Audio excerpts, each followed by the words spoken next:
Hey there, welcome back. If you've been feeling like something's off with what we're being told about immigration in Australia, you're not alone.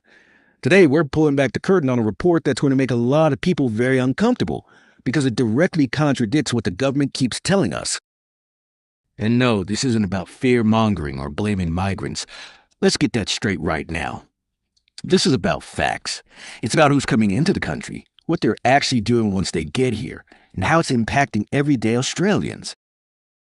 Let me ask you something. How many times have you heard politicians say, we need skilled migrants to fill jobs Aussies just won't do? They say these people are doctors, engineers, IT experts, construction specialists. You know the script. They're supposed to be plugging vital gaps in our workforce. But here's the thing. What if that's not really happening?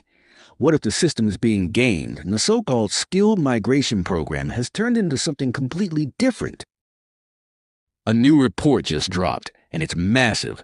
It's backed by data from the ABS, the Department of Home Affairs, and multiple industry bodies. And what it shows is pretty shocking. A huge chunk of the migrants coming in on skilled visas are ending up in jobs that are anything but skilled. We're talking retail, food delivery, cleaning, basic warehouse work. Not the specialized fields we were promised. These are roles that thousands of Australians could do right now if they were given the chance. And if you're thinking, well, maybe it's just a temporary thing, maybe they're working their way up, sorry, that's not what the numbers say. This report followed these workers over 5 years, and most didn't move. They stayed in the same low-skilled jobs the entire time. That's not a skills gap being filled. That's a system being exploited. Let's get into some numbers because they really drive this home. Between 2018 and 2022, around 40% of skilled migrants were working in occupations that require no university degree and no formal training. Nearly half. That's not a rounding error. That's a pattern. Take construction. The government says we need more tradies, bricklayers, electricians, plumbers. So we bring in thousands of so-called skilled workers. But when you look at where they're actually working, a lot of them are just general laborers. No trade license, no specialized skill set, just grunt work. Healthcare's another one.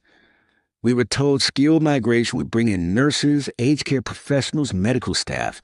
But many of these visa holders are in support roles, cleaners, kitchen hands, orderlies. Not the frontline positions we were told were in desperate need. Even in IT, where we're supposedly crying out for talent, the same thing's happening. Migrants brought in for software engineering roles end up doing call center work or basic admin. You don't need a tech degree to answer phones. So the question is, how is this happening? The point system we use is supposed to ensure we only bring in qualified, job-ready individuals. But clearly, the system isn't working. Or worse, it's being manipulated. Paper qualifications are one part of the problem. Just because someone has a certificate doesn't mean they're actually capable of doing the job. And we're not doing enough to verify whether those qualifications are even legit or relevant to Australian standards. Then there's the English language side. The report found that a lot of these so-called skilled migrants met the minimum test scores but still struggled in real workplace environments. If you can't communicate properly, how are you going to perform in a skilled role? Wages are another giveaway. Skilled workers should be earning market rates, right? But the report shows many are being paid well below average. That tells you all you need to know. Employers aren't hiring them for their skills. They are hiring them because they're cheap. And let's be honest, if you're a business and you can pay someone less, why would you bother investing in local training or apprenticeships? That's the real damage here. It's not just about the jobs migrants are doing, it's about the opportunities Australians are missing out on because of it. Now, some people try to shut down this conversation by calling it xenophobic, but that's a cop-out. This isn't about people, it's about policy. And when that policy is built on a lie, we have every right to ask questions. Because it's not just the job market that's being affected. Let's talk housing. Every year, we bring in hundreds of thousands of people, many in the urban centers that are already bursting at the seams. The government justifies it by saying these are essential skilled workers who grow the economy. But if they're not in skilled jobs, are we really getting that economic benefit? Or are we just adding more people to a housing market that's already unaffordable? The truth is, this has become a numbers game. Migration agents, education providers, even dodgy training courses, they all profit from getting people into the system. There's an entire industry built around coaching applicants on how to game the point system. And because the government isn't doing proper checks, they get away with it. Regional migration programs are another joke. These are supposed to help fill jobs in rural areas, but most migrants just use them as a stepping stone to permanent residency, then move straight to Sydney or Melbourne. And again, they're not ending up in skilled roles. Meanwhile, youth unemployment in Australia is still high. There are thousands of young people who could be doing these jobs if employers were willing to train them. But they're not, because importing skilled workers who work for less is easier. This isn't sustainable. It's not fair.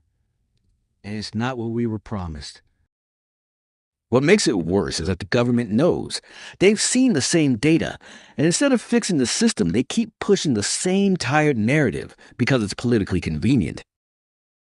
They point to GDP growth like that's the only measure that matters. But growth means nothing if the benefits are only going to business owners and landlords while workers get squeezed out. We need real reform. We need to tighten up the visa process, verify qualifications properly, raise the English language standards, and crack down on dodgy education providers. And we need to stop pretending that every migrant arriving on a skilled visa is actually skilled. Australians deserve an immigration system that works for them, not just for big business. If this report tells us anything, it's that we've been sold a lie, and it's time to start demanding the truth. Thanks for watching. If this opened your eyes, do me a favor, like the video, share it around, and hit that subscribe button. We've got more content coming that the mainstream media won't touch. Stay informed, stay sharp, and don't let the spin fool you. Catch you in the next one.